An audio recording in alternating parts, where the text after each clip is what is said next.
नहीं है देश का।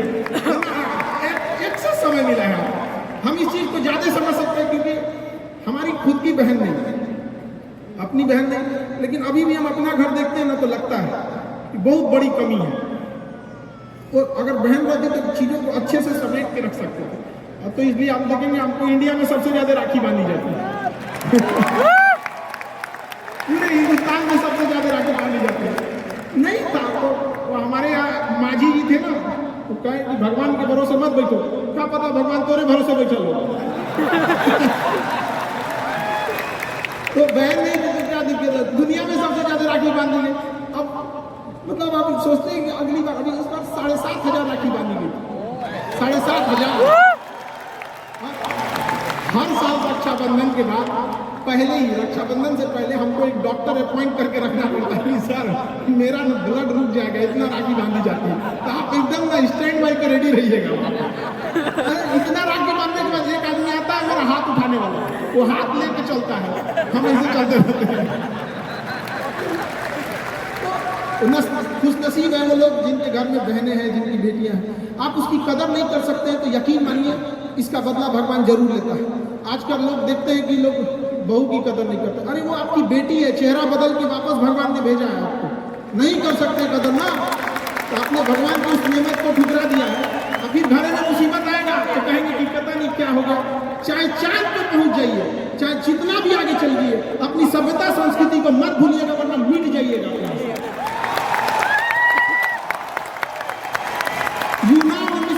सब लुट गए जहां से, लेकिन मगर है बाकी नामो निशा हमारा। कुछ बात है कि हस्ती मिटती नहीं हमारी, सदियों रहा है दुश्मन दौरे जहां हमारा।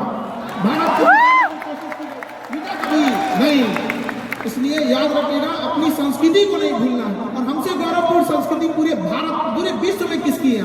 तो ये चीजों को थोड़ा सा आप लोग को ध्यान में रखना है और आपस में मिलजुल के एक देश वाली भावना लेके चल रहे कि हम सबको मिलकर देश को अपना उस पुराना जो गौरव मिला था उसको वापस लौटाना है।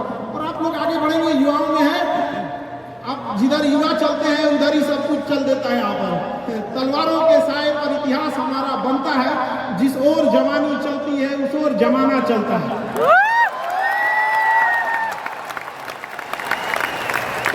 आप युवा लोग हैं, आपको किसी कौन रोक सकता है यहाँ पर। मैं दरिया हूँ, अपना हुनर जानता हूँ, जिधर से भी गुजरूंगा अपना रास्ता बना लूंगा। तो युवाओं में यही तो एक है,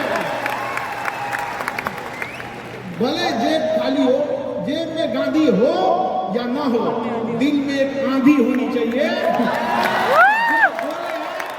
जो खाना है वो कर लेंगे आप, और नहीं कर सकते हैं तो दुर्भाग्य है इस भारत की धरती पर जन्म लिया हुआ, ये व्यर्थ हो जाएगा। तो एक कहानी लिखना है जो आगे जाके सबको सुनाना है, और हर उस घर में 2 किलो अलग से मिठाई जाएगी जिस घर से आवाज आई थी कि इससे नहीं हो सकता, अलग से एकदम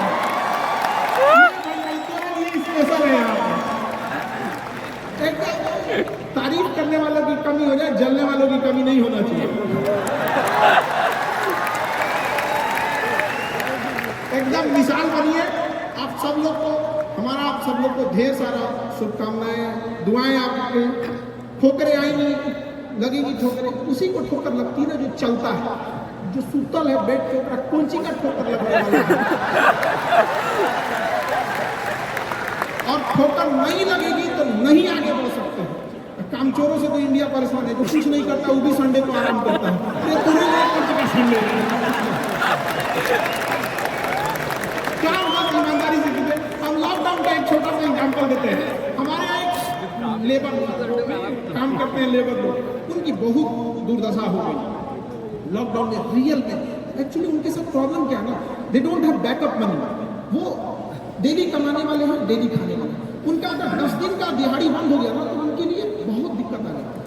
और लॉकडाउन में बेचारों के साथ क्या हो गया, अब इतनी पॉपुलेशन है, गवर्नमेंट भी कितना को देख सकता है, एक लिमिटेशन है यहाँ पर, तो उसके साथ बहुत दिक्कत लगा। तो हमसे बेचारे, हम भी लॉकडाउन में खाली बैठे थे, तो हमसे बोले कि देखिए एक तो काम नहीं मिलता है, तो हम लोग को महीना में 20 दिन मिलेगा, 22 दिन मिलेगा, हम लोग के पास बैकअप नहीं होता है।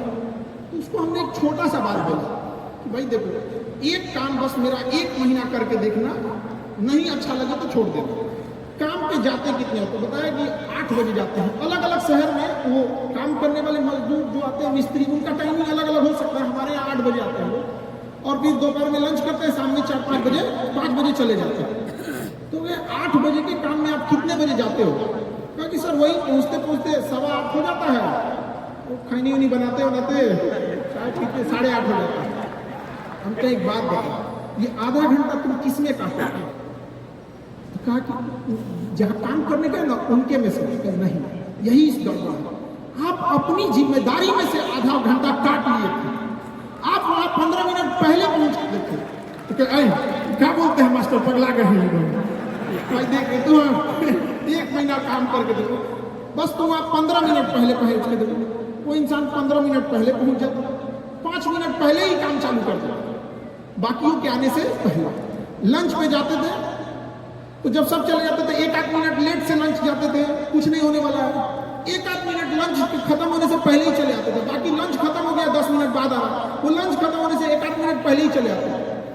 जब सारे लोग 5 बजे चले जाते थे तो 5:05 में जाते थे। तो हमसे कहे कि खान सर ये आप बता रहे हैं नहीं, बहुत पटांग बात बता रहे हैं आप, तो भैया 1 महीना काम कर लो, हाथ जोड़ लेते।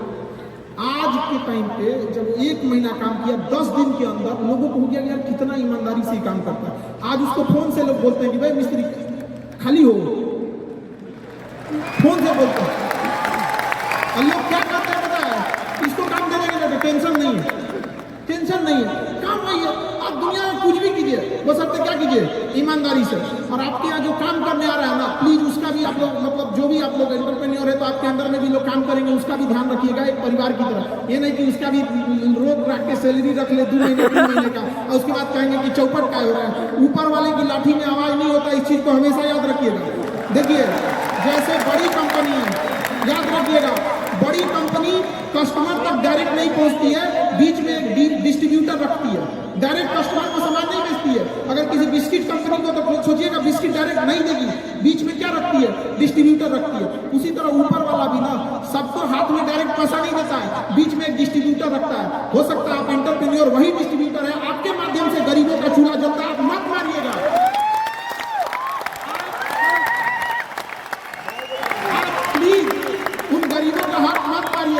नहीं तो बड़ी कंपनी को दिख जाता है कि ये डिस्ट्रीब्यूटर ठीक नहीं है, तो उस डिस्ट्रीब्यूटर को चेंज कर देता है।